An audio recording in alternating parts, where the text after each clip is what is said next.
In this clip, you see this guy who I was unaware of at the time, who actually turned out to be, excuse me, a comedian, as a matter of fact, and his name is Sam Morrill, who also is a huge New York Knicks fan, and he's a New Yorker. So they're talking, and then all of a sudden, this guy just starts going off on Stephen A. Smith, talking about his takes are horrible. He doesn't watch the Knicks. He needs to stop talking and all. I'm like, God, like, damn, what happened? So for those of you who didn't hear what this gentleman had to say, we want to play it for you now, and then we're going to come back and continue on the show.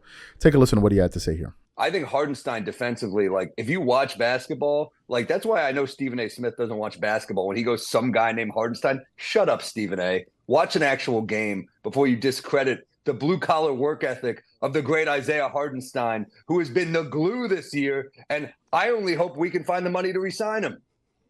You really don't like Stephen A. Smith's Knicks analysis, do you? He's a curse to the franchise. Stop rooting for us. I don't want you on our side. Anytime he calls a game, we lose. Go away.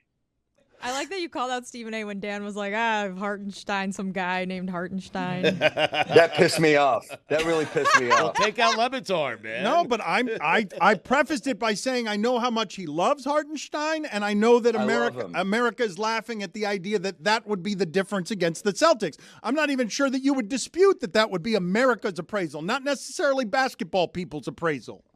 Well, maybe America's got to get on the Hardenstein page like I am, because this guy's doing all the dirty work. I love this guy. Tibbs reinvented his game. He was like a stretch five on the Clippers. He comes here, he becomes like a badass.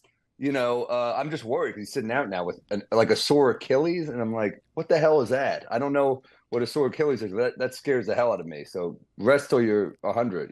Let's play this sound to agitate Sam Morrill. I respectfully disagree.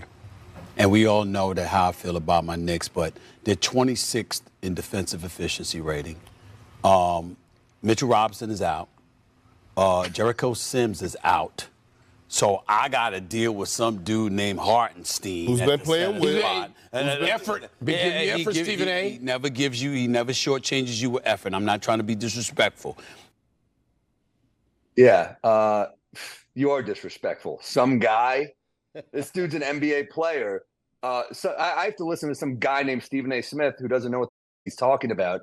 And how could ESPN get any worse? Like, I'm just like, dude, replace him with like RJ or JJ or someone who knows what they're talking about. And thank God for Kendrick Perkins, who's become a surprising ally to Knicks Twitter and Knicks fan base. I never thought I'd find the day where I love Kendrick Perkins, but this guy finally gives us props. No, TNT, I love those guys, but they won't give the Knicks props. They won't give Jalen Brunson props. Like, I don't know what Kenny Smith has against New York, being a New York guy, but like, get over it, dude. We're here. No one wants us in the playoffs. We just got to get healthy.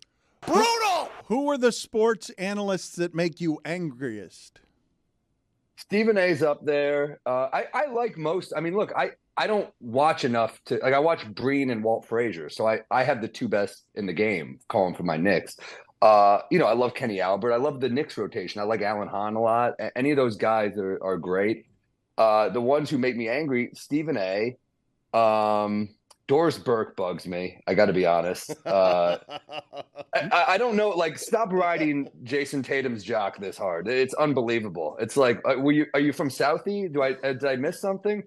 I wish there was a way to mute her and I could just listen to Mike Breen. Honestly. So basically, you see she's so anti-Knicks. No one has an issue with Doris Burke. No one does. But right? You're biased. You have so much Knicks bias, and you're so mad at the media in general for laughing at the Knicks for 25 years. So you heard what the gentleman had to say. Here are my thoughts.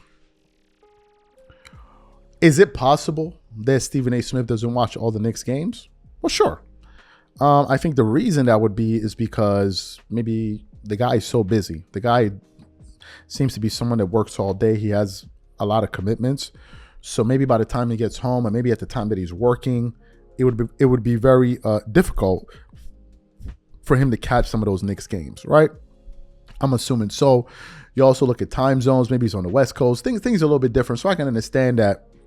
And I don't think anybody covering sports watches all the games. You may pick a few games that you want to watch. You can say, I want to watch basketball every night, but you ain't watching all the games. You better believe that. So I don't think that there's anyone out there covering sports that says, oh, I watch all the games, unless you have no other life outside of what you do. Most people have lives. You go out, you go to the gym, you go to eat, you go out to, you do other things. You have a family, you have friends. So it's impossible. In my case, I try to watch some games, but because of the time zone difference, I'm not staying up at 4 o'clock in the morning to start watching a game that starts at 10 p.m. It's not going to happen. That's just stupid, because then it's going to bleed into my work and all that. That's stupid. So there are other reasons why certain people don't watch. So I understand that. He brought up some other points about him not really knowing the Knicks.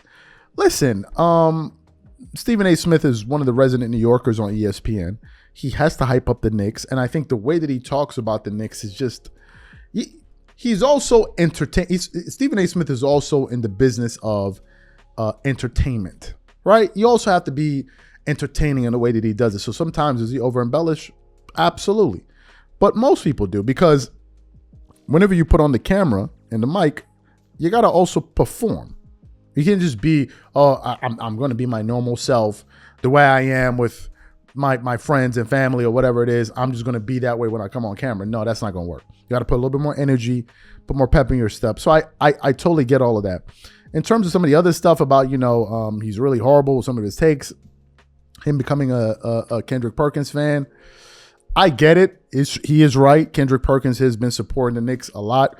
Jalen Brunson was making a case for MVP, but obviously now that they're losing games, it's going to be pretty hard for him to have that case. But this guy is speaking, I believe, from the standpoint of avid New York Knicks fan and a New Yorker, right? And that's how it is with New Yorkers, man. That's how it is. Not everybody is built to play in that. It's a totally different thing, man. New Yorkers, they're really, really passionate about the Knicks.